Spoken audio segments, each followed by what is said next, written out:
Assalamualaikum warahmatullahi wabarakatuh. Sebelumnya izin memperkenalkan diri, nama saya Dia Amalia. Di sini saya sebagai moderator untuk mempresentasikan hasil dari pengerjaan kami untuk tugas FT 4 manajemen logistik dengan judul reverse logistik. Baik, selanjutnya di sini saya akan memperkenalkan anggota kelompok dari kelompok 4 ini. Yang pertama ada saya sendiri, Dia Amalia. Selanjutnya ada Novianti Ratnasari. Selanjutnya ada Krisni Pratama Putri. Dan selanjutnya ada Amalina Novelin. Selanjutnya ada Alfa Fitriana Nauroh Nasuha. Selanjutnya ada Andreas Tri Hermawan. Selanjutnya ada Sukma Kumalasari. Dan yang terakhir ada Sarah Sipa Magali. Selanjutnya untuk penjelasan dari reverse logistik akan dijelaskan oleh rekan saya, yaitu Alfa. Untuk Alfa, dipersilakan. Baik, terima kasih kepada moderator. Di sini saya Aufa akan menjelaskan mengenai pengertian reverse logistik.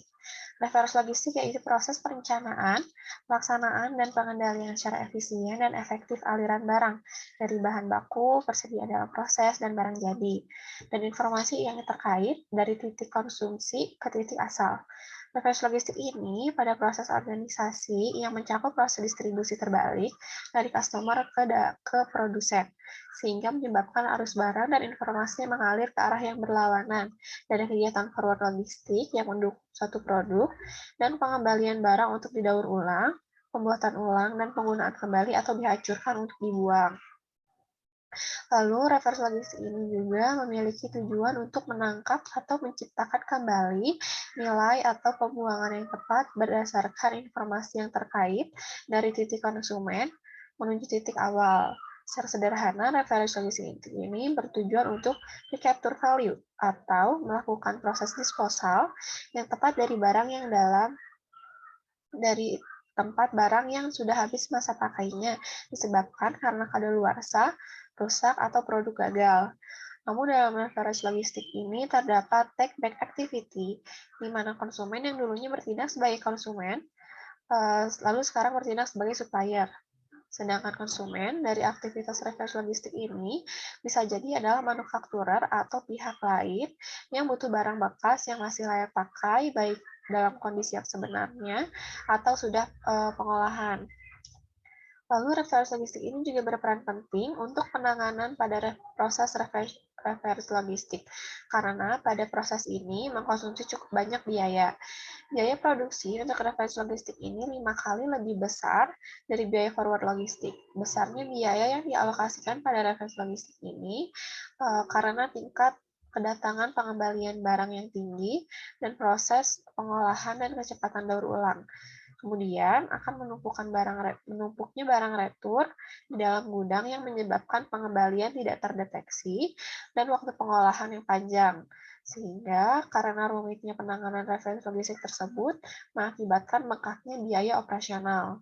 Namun demikian, referensi logistik ini yang dikelola dengan efisien dan efektif berpotensi mendapatkan nilai ekonomi dan meningkatkan citra positif perusahaan di mata konsumen. Nilai ekonomi dari referensi logistik ini didapat melalui pemanfaatan barang retur, diantaranya dengan memakai ulang jika masih bisa dipakai, mendaur ulang bahan baku, atau perbaikan atau fabrikasi ulang untuk dijual kembali. Sekian yang dapat saya sampaikan, saya kembalikan kepada moderator. Terima kasih. Baik, terima kasih kepada Ufa. Selanjutnya yang akan menjelaskan proses reverse logistik kepada Amanda, dipersilakan. Baik, terima kasih kepada moderator. Selanjutnya saya Amanda Novlin Irawan dengan Imahir 365 akan menjelaskan mengenai proses reverse logistik. Reverse logistik sendiri terdiri dari 4 proses, yaitu yang pertama mengumpulkan. Jadi, produk-produk reverse dapat dikumpulkan dari pelanggan dengan menyediakan layanan drop-in di lokasi-lokasi strategis seperti kawasan perkantoran, perumahan, industri, pasar, sekolah, dan pusat-pusat keramaian, tergantung dari karakteristik, jenis produk reverse, dan segmen penggunanya. Untuk produk reverse kategori consumer goods, penempatan drop-in reverse produknya sangat tepat jika ada di kawasan seperti perumahan atau tempat publik. Sementara untuk jenis produk industri akan lebih tepat jika dilakukan layanan penjemputan. Yang kedua ada inspeksi, seleksi, dan pemisahan. Pemeriksaan barang masuk yang diperoleh dari drop-in untuk reverse product atau layanan penjemputan reverse product perlu dilakukan pengecekan atau pemeriksaan. Kemudian akan diseleksi dan dilakukan pemilahan. Untuk produk-produk reverse kategori barang berbahaya atau dangerous goods perlu mendapatkan penanganan yang tepat. Yang ketiga ada proses daur atau perbiakan langsung. Jadi setelah dilakukan pemilahan pada produk reverse, lalu selanjutnya memasuki proses daur yang meliputi reuse, repair, remanufacturing, recycle, refurbishing, dan retrieval. Lalu yang keempat ada distribusi ulang. Proses pendistribusian ulang ini dilakukan setelah proses daur selesai dilakukan. Selanjutnya ada contoh reverse logistik. Pada Agustus 2009, Nokia meluncurkan program Give and Grow di Indonesia yang memungkinkan bagi konsumen untuk menukarkan ponsel dan aksesoris Nokia yang tidak terpakai dengan penanaman 1000 pohon yang dilakukan Nokia dengan World Wildlife Fund. Ponsel dan aksesoris dikumpulkan melalui collecting machine point yang berbentuk seperti ATM bernama Nokia Recycle Kiosk. Untuk proses daur ulang, Nokia bekerja sama dengan tes AMM. Setiap komponen ponsel dibongkar dan dipisahkan berdasarkan jenisnya, kemudian dimasukkan ke dalam mesin penghancur dan akan memisahkan material besi dan non-besi. Non-besi menghasilkan logam mulia seperti serbuk emas yang kemudian dijadikan sebagai emas batangan. Selain emas, daur ulang juga menghasilkan logam lain seperti tembaga, zinc, platinum, dan stainless. Sekian dari saya kembalikan kepada moderator. Baik, terima kasih kepada Amanda. Selanjutnya yang akan menjelaskan tentang faktor pendorong reverse logistik, yaitu untuk Krisni, dipersilakan. Baik, terima kasih kepada moderator yang telah memberikan saya kesempatan untuk memaparkan materi selanjutnya. Saya Krisni Pratama Putri dengan NIM 5111201348 akan melanjutkan materi dari rekan saya, yaitu ada faktor pendorong reversi logistik. Menurut Yan Wen 2012, terdapat 3 faktor pendorong yang dapat menimbulkan terjadinya reversi logistik, yaitu yang pertama ada ekonomi. Retur produk dapat dijadikan sumber untuk pemulihan nilai dengan cara menggunakan kembali produk. Remanufaktur merupakan suatu bagian yang akan digunakan sebagai cadangan atau sisa daur ulang untuk memulihkan nilai material. Namun, produk yang telah melalui aktivitas reversi logistik bukanlah merupakan produk baru lagi. Tidak semua produk yang telah melalui aktivitas reversi logistik dapat dimanfaatkan lajuannya. Ada beberapa faktor yang menjadi alasan, yaitu misal, dikarenakan sifat dari produk retur itu sendiri yang tidak memungkinkan untuk diproses kembali akibat zat berbahaya yang terkandung di dalamnya, dan dapat mengancam kelestarian lingkungan. Maka dengan begitu, perusahaan dapat membuangnya guna mengurangi biaya perbaikan terhadap produk retur tersebut. Atau ada juga produk yang dapat diperbaiki atau didaur ulang, sehingga ia akan mendapatkan nilai jual yang akan menghasilkan laba terhadap perusahaan tersebut dan akan berpengaruh pada perekonomian perusahaan. Lalu yang berikutnya ada perundang-undangan atau peraturan yang berlaku. Perundang-undangan yang dimaksud di mana ada suatu peraturan yang mengharuskan perusahaan untuk memperbaiki produknya atau mengembalikan ke tempat asalnya. Jadi artinya itu dengan adanya undang-undang yang berlaku diadakanlah peraturan yang mengharuskan perusahaan untuk melakukan penggunaan kembali terhadap produk yang telah terpakai atau bekas, produk yang rusak, produk yang tidak diinginkan, atau produk kadaluarsa. Namun produk tersebut tentunya akan diperbaiki terlebih dahulu hingga sedemikian rupa sehingga dapat digunakan kembali meskipun nilainya tidak sama seperti produk baru. Lalu ada faktor yang ketiga itu good corporate citizenship atau tanggung jawab perusahaan. Corporate citizenship mementingkan suatu nilai atau prinsip di mana dorongan dari organisasi atau perusahaan yang terlibat bertanggung jawab dengan reversi logistik. Suatu perusahaan dapat disebut good corporate citizenship dilihat dari perilaku baik untuk orang di sekitarnya. Menjalankan sebuah reversi logistik tidaklah mudah seperti mengemudikan truk barang kembali ke arah yang berlawanan atau dari titik konsumsi ke titik awal. Tidak, tetapi reversi logistik adalah bagaimana mengubah sampah atau barang bekas menjadi uang atau dapat bernilai kembali. Maka untuk bertanggung jawab terhadap aktivitas reversi logistik itu sangat dinilai penting bagi para perusahaan yang menjalannya. Sehingga dapat disebut good corporate citizenship untuk perusahaan yang dapat berperilaku atau bertanggung jawab terhadap aktivitas reversi logistik tersebut. Terima kasih. Selanjutnya saya kembalikan kepada moderator. Baik, terima kasih kepada Krisni. Selanjutnya, untuk yang menjelaskan perihal analisis jurnal acuan, yaitu adalah ada Novianti. Untuk Novianti, dipersilakan. Terima kasih kepada moderator. Saya Novianti Ranasari dengan NIM 356. Di sini saya akan melanjutkan pembahasan mengenai jurnal acuan. Alasan memilih jurnal ini sesuai dengan pembahasan yang kami angkat, yaitu terkait reverse logistik. Selain itu, isi dari jurnal mudah dimengerti dan data yang disajikan memenuhi informasi yang kami butuhkan. Maka dari itu, kami memiliki jurnal tersebut sebagai jurnal acuan. Fenomenanya, peningkatan limbah yang dihasilkan perusahaan menyebabkan perusahaan dituntut untuk penanganan limbah tersebut. Tuntutan pengolahan limbah menyebabkan perusahaan tertarik dengan reverse logistik melalui penarikan kembali bahan baku atau produk dari penggunaan akhir untuk mendapatkan kembali atau membuang beberapa bahan. Tujuannya, untuk mengetahui pengaruh reverse logistik terhadap manufaktur berkelanjutan, lingkungan kinerja lingkungan, dan kinerja sosial. Metode yang digunakan, pendekatan penelitian didasarkan pada pendekatan kuantitatif, yang berkonsentrasi pada metode turunan, yaitu pendekatan deduktif. Penelitian menggunakan kuesioner untuk mengumpulkan data. Penelitian ini menjelaskan hubungan kausatif antar variabel dan menguji hipotesis. Sampel dan populasi penelitian ini, tenaga kerja perusahaan minyak di selatan Irak, yaitu Lukoil. Sampel dipilih secara acak sebanyak 208 orang dari total 600.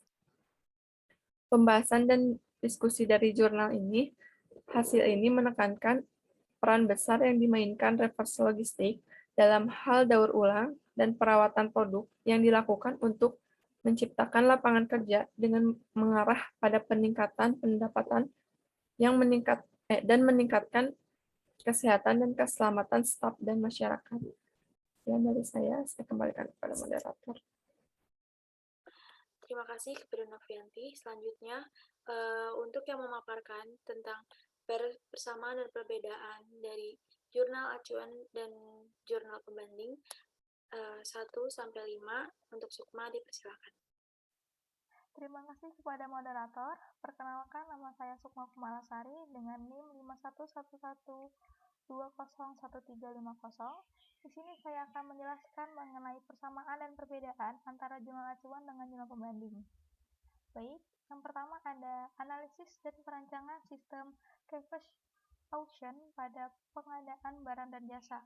Persamaannya, kedua jurnal sama-sama memiliki populasi yang merupakan tenaga kerja perusahaan dan hasil penelitian yang relatif sama, yaitu adanya pengaruh positif terhadap sistem reverse. Perbedaannya, metode penelitian pada jurnal pembanding menggunakan studi lapangan seperti observasi dan wawancara, sedangkan pada jurnal acuan menggunakan kuesioner, serta terdapat juga perbedaan antara fenomena dan tujuan pada masing-masing jurnal. Yang kedua, ada peran konsep reverse logistik dalam perancangan penanganan baterai atau bekas. Persamaannya, kedua jurnal memiliki hasil penelitian yang sama, yaitu dengan memperhatikan konsep reverse logistik terhadap limbah perusahaan akan menurunkan dampak negatif terhadap lingkungan. Dengan demikian, tujuan dari penelitian pada kedua jurnal pun relatif sama.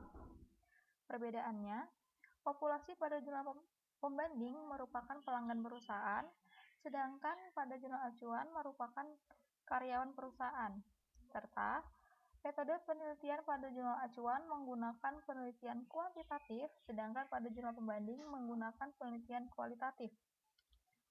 Yang ketiga ada perancangan sistem monitoring reverse logistik untuk industri penyamakan kulit dengan model SCORE. Persamaannya, kedua jurnal sama-sama menggunakan penelitian kuantitatif.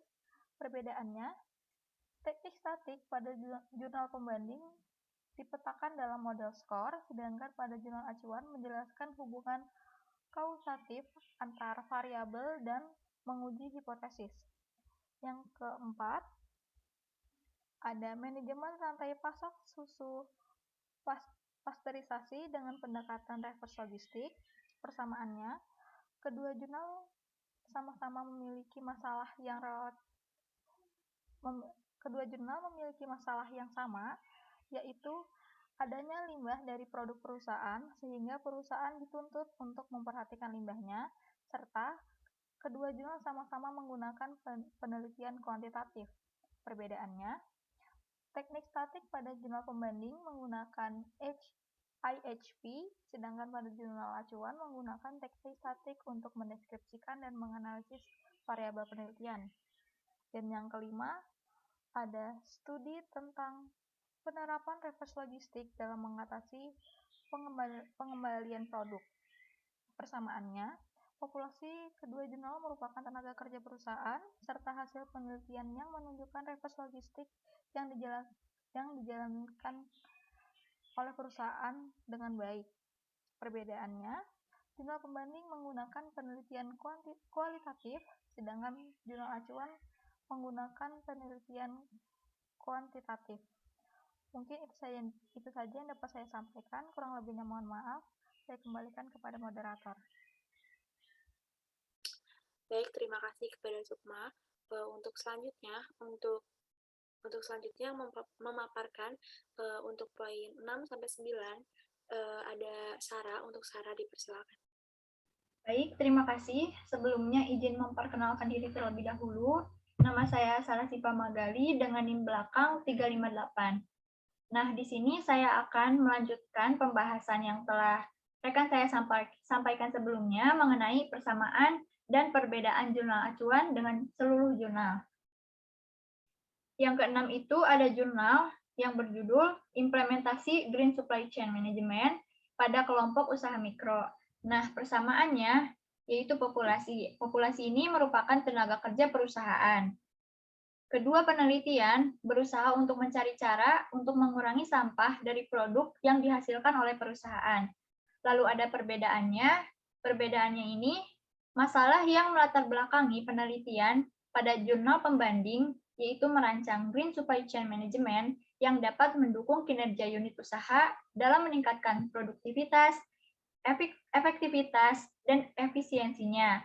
Lalu ada tujuan dari jurnal ini adalah merancang, mensosialisasikan, melatih, dan menerapkan Green Supply Chain Management yang dapat mendukung kinerja dalam meningkatkan produktivitas, efektivitas, dan efisiensinya. Jurnal pembanding ini menggunakan pendekatan kualitatif. Lalu ada yang ketujuh, yaitu jurnal pengembangan model daur ulang sampah plastik dalam jaringan sistem reverse logistik. Nah, untuk persamaannya yaitu masalah yang melatar belakangi penelitian pada jurnal ini adalah adanya peningkatan limbah hasil dari produk perusahaan, sehingga perusahaan itu bertanggung jawab atas penanggulangan limbah tersebut. Nah, kedua jurnal ini menggunakan pendekatan kuantitatif. Kondisi sistem reverse logistik sampah atau limbah industri ini merupakan kerangka pemikiran dalam penelitiannya. Lalu ada perbedaannya yaitu tujuan penelitian pada jurnal pembanding ini untuk mengembangkan model daur ulang sampah plastik di Indonesia. Sedangkan penelitian pada jurnal acuan bertujuan untuk mengetahui pengaruh reverse logistik. Nah, terhadap manufaktur ini berkelanjutan yang didukung oleh lingkungan kinerja lingkungan, dan kinerja sosial. Lalu ada hasil penelitiannya yaitu menunjukkan bahwa sistem reverse logistik ini terbukti dapat memberikan nilai ekonomis bagi para pelaku bisnis. serta dapat menjaga kelestarian lingkungan. Populasi penelitian pada jurnal pembanding ini adalah konsumen akhir, pemulung, bank, pengumpul atau lapak, agen atau bandar, dan pabrik daur ulang. Lalu ada yang ke-8, yaitu identifikasi penanganan kembali produk elektronik rumah tangga.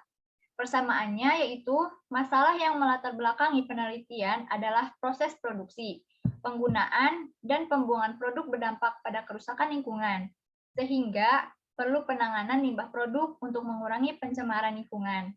Hasil dari penelitian ini itu menunjukkan bahwa pengelolaan limbah dengan sistem reverse logistik dapat memberikan nilai tambah bagi semua pihak yang terlibat dan mengurangi pencemaran lingkungan.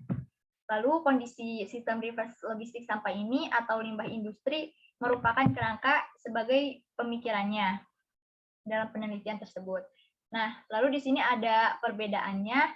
Perbedaannya ini yaitu fokus penelitian pada jurnal pembanding adalah mengidentifikasi penanganan limbah elektronik rice cooker yang memiliki karakteristik aliran material balik dari pengguna atau customer ke pihak produsen reverse logistik sehingga tercapai kinerja reverse logistik yang tinggi dan memberikan nilai tambah.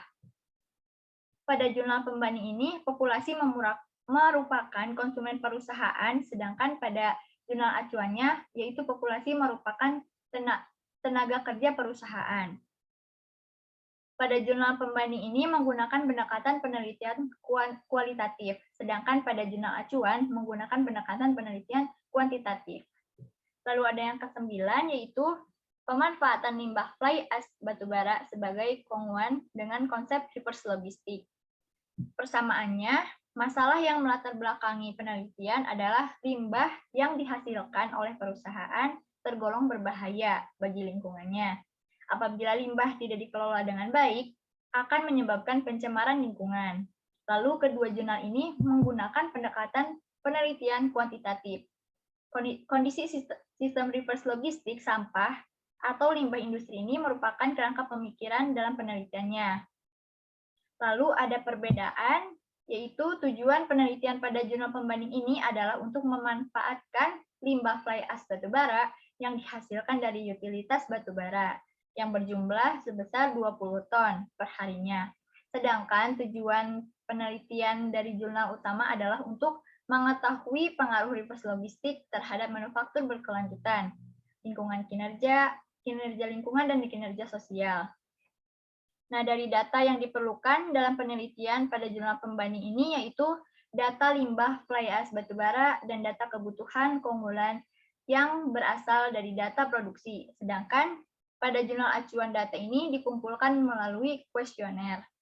Mungkin sekian pemaparan dan pembahasan dari saya. Kurang lebihnya mohon maaf, saya kembalikan kepada moderator. Baik, terima kasih kepada Sarah. Selanjutnya, untuk poin 10 sampai 15 yang akan menjelaskan yaitu kepada Andreas dipersilakan. Terima kasih kepada moderator. Sebelumnya, perkenalkan nama saya Andreas Daniel Sulingga dengan NIM 368. Di sini saya akan melanjutkan pembahasan selanjutnya. Yang ke-10 dengan judul jurnal Implementasi Green Supply Chain Management atau yang singkat GSCM pada industri farmasi. Persamaannya adalah tujuan jurnalnya.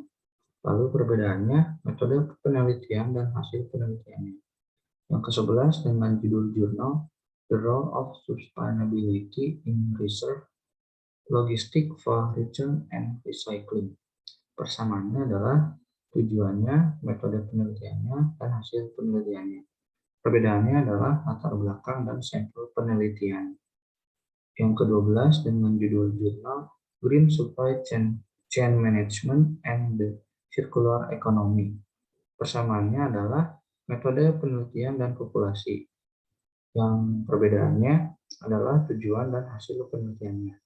Yang ke-13 dengan judul jurnal Development of Reserve Logistics Scenario for Inorganic Waste Recovery in Grobogan Regency Indonesia. Persamaannya adalah tujuannya, pengumpulan datanya, sampel penelitiannya, metode penelitiannya, dan hasil penelitiannya. Lalu perbedaannya adalah latar belakang dan populasinya. Yang ke-14 dengan judul jurnal The Impact of Reserve Logistics on Operational Performance. Persamaannya adalah metode penelitiannya. Lalu perbedaannya adalah tujuan, hasil penelitian, dan populasinya. Yang terakhir, yang ke-15 dengan judul jurnal Reserve Logistic Network Design for Effective Management of Medical Waste in Epidemic Outbreak. Persamaannya adalah metode penelitian dan populasinya. Perbedaannya adalah latar belakang dan tujuan penelitian. Sekian yang bisa saya sampaikan. Saya kembalikan ke moderator. Terima kasih. Terima kasih kepada Andreas. Selanjutnya ada kesimpulan. Di sini kesimpulan sendiri akan dijelaskan oleh saya. Jadi kesimpulannya, reverse logistik adalah proses perencanaan, pelaksanaan, dan pengendalian secara efisien dan efektif aliran barang atau bahan baku persediaan dalam proses dan barang jadi, dan informasi yang terkait dari titik konsumsi ke titik asal. Reverse logistik juga memiliki tujuan untuk menangkap atau menciptakan kembali nilai atau pembuangan yang tepat berdasarkan informasi yang terkait dari titik konsumen, point of consumption, menuju ke titik awal, point of origin. Reverse logistik yang dikelola dengan efisien dan efektif berpotensi mendapatkan nilai ekonomi dan meningkatkan citra positif perusahaan di mata konsumen. Nilai ekonomi dari reverse logistik didapat melalui pemanfaatan barang return, di antaranya dengan memakai ulang jika masih dapat dipakai, mendaur ulang bahan baku, perbaikan atau fabrikasi ulang untuk dijual kembali. Selanjutnya, pada jurnal yang terkait dengan reverse logistik berjudul The Effect of Reverse Logistic on Sustainable Manufacturing, bertujuan untuk mengetahui pengaruh reverse logistik terhadap manufaktur berkelanjutan, lingkungan kerja, kinerja lingkungan, dan kinerja sosial. Pendekatan penelitian didasarkan pada pendekatan kuantitatif. Populasi penelitian ini tenaga kerja perusahaan minyak di selatan Irak yaitu Lukoil. Teknik statistik digunakan untuk mendeskripsikan dan menganalisis variabel penelitian dengan menggunakan perangkat lunak SPSS-V.222 dan AMOS V.222. Penelitian ini menjelaskan hubungan kausatif antar variabel dan menguji hipotesis. Penelitian ini memiliki 4 hipotesis. Kesimpulan dari penelitian ini adalah terdapat pengaruh positif langsung dari reverse logistik terhadap manufaktur keberlanjutan. Terima kasih, sekian dari kelompok kami. Maaf jika terjadi kesalahan. Wassalamualaikum warahmatullahi wabarakatuh.